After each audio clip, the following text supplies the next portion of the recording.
पूर्णा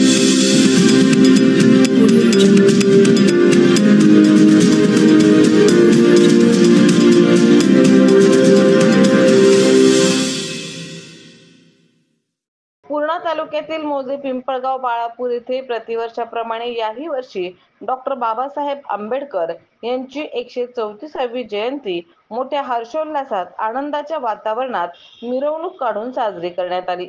प्रारंभी सकाळी सरपंच सौ कमलाबाई भीमराव रणवीर यांच्या हस्ते ध्वजारोहण करण्यात आले, तर दुसऱ्या सत्रात तथागत भगवान बुद्ध व डॉक्टर बाबासाहेब आंबेडकर यांच्या तैलचित्राची भव्य मिरवणूक काढण्यात आली। संपूर्ण गावात मिरवणुकीचा एकच जल्लोष पाहावयास मिळाला।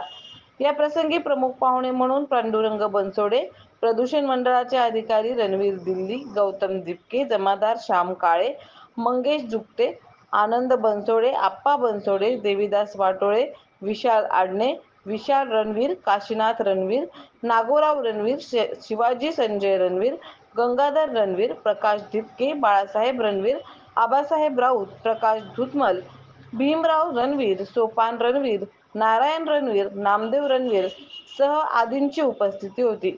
यावेळी पंचशील नाटक ग्रुप या मिरवणुकीच्या सगळ्यांचे आकर्षण होते। अतिशय आनंदाच्या वातावरणात पिंपळगावकरांनी लेझिमचा आनंद घेतला व सर्व मान्यवरांचे यावेळी स्वागत करण्यात आले। या मिरवणुकीच्या समारोप त्रिशरण व पंचशीलने करत सर्वांनी भोजनाचा आनंद घेतला।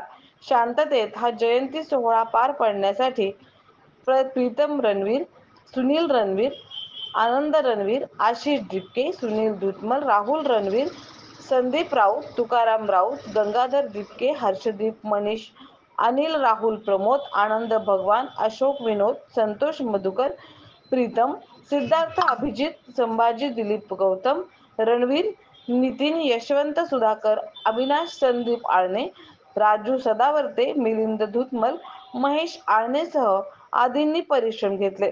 कार्यक्रमाचे सूत्रसंचालन व आभार धनंजय रणवीर यांनी मानले, तर दीपाली कांबळे व लातूर शाहीर विकास राज नांदेड यांच्या भीम व बुद्ध गीतांच्या प्रबोधनात्मक कार्यक्रमाने सांगता झाली।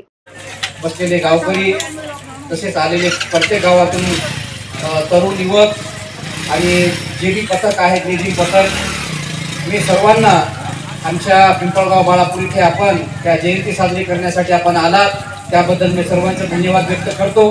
मला संयोजकांना 4 शब्द बोलण्याची 2 शब्द बोलण्याची शुभेच्छा देण्याची संधी दिली। परत मी 134वी डॉक्टर बाबासाहेब आंबेडकर भारतरत्न डॉक्टर बाबासाहेब आंबेडकर ह्या जयंती निमित्त मी सर्वांना हार्दिक शुभेच्छा देतो आणि मी माझी जागा मुलगा आहे, मी पिंपळगावचाच एक आहे आणि त्यामुळे मी दरवर्षी भीम जयंतीसाठी काही जरी झालं तरी मी येथे येत असतो। माझ्याविषयी सांगायचं झालं तर आपल्या महाराष्ट्रामधून म्हणलं तरी चालेल, महाराष्ट्रामधून केंद्रीय प्रदूषण नियंत्रण मंडळामध्ये सगळ्यात सेकंड हायेस्ट पोझिशन म्हणजे दुसऱ्या पोझिशनमध्ये मी काम करणारा एक अधिकारी आहे। माझ्या हाताखाली जवळपास सगळे जे कलेक्टर्स वगैरे असतात ते सुद्धा माझ्या अंडर येतात आणि त्यामुळे मला हा मान मिळालेला आहे। पण हा मान मिळण्यामागे जसं बाबासाहेबांनी आपल्याला शिक्षणाचा एक मार्ग सांगितला होता, तो शिक्षणाचा मार्ग मी अवलंबला आहे आणि त्यानुसार म्हणजे बाबासाहेबांनी जसं नाव कमवलं तसं मी एक छोटासा प्रयत्न करत आहे की आपल्या पिंपळगावचं नाव पुन्हा भारतामध्ये कसं मोठं करता येईल त्या दृष्टीने मी थोडासा प्रयत्न करत आहे आणि त्या दृष्टीने मी वाटचाल करत आहे। आणि तुम्हाला आता एक म्हणजे चांगली गोष्ट अशी आहे की आता काही दिवसानंतरच जी केंद्रीय प्रदूषण नियंत्रण मंडळामध्ये जी हायेस्ट पोझिशन असते ती मला मिळेल आणि त्यामध्ये सगळ्या आपल्या गावचा वाटा आहे असं मी मानतो। त्यामुळे मी आवर्जून या भीम जयंतीसाठी या मातीशी माझं नाव जुळलेलं आहे, त्यामुळे मी दरवर्षी इथे येत असतो। आणि मी सगळ्यांना असं एवढंच सांगू इच्छितो की आपल्याला शिक्षणाशिवाय पर्याय नाही, त्याच्यामुळे जेवढं काही होतं येईल जेवढं काही शिक्षण घेता येईल तेवढं आपण घ्यायला पाहिजे। आणि एवढे बोलून मी माझे 2 जयंती साजरी करत असताना वर्षानुवर्ष आपल्यामध्ये बदल होत चाललेला आहे। कारण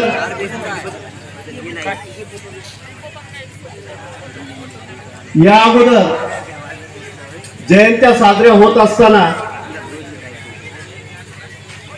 अनेक काही चुका अनावधानाने आपल्याकडून होत होत्या आणि मग गावातली मंडळी किंवा या जयंतीला डॉक्टर बाबासाहेब आंबेडकरांची जयंती पाहण्यासाठी जी काही मंडळी बाहेरून बघत होती ती या जयंतीच्या निमित्तानं एक वेगळा दृष्टिकोन बघण्याचा त्यांचा होता. नाचतात, गातात, पिऊन नाचतात, बाबासाहेबांचा उदो करतात. एक वेगळा दृष्टिकोन बघण्याचा काही मंडळींचा होता.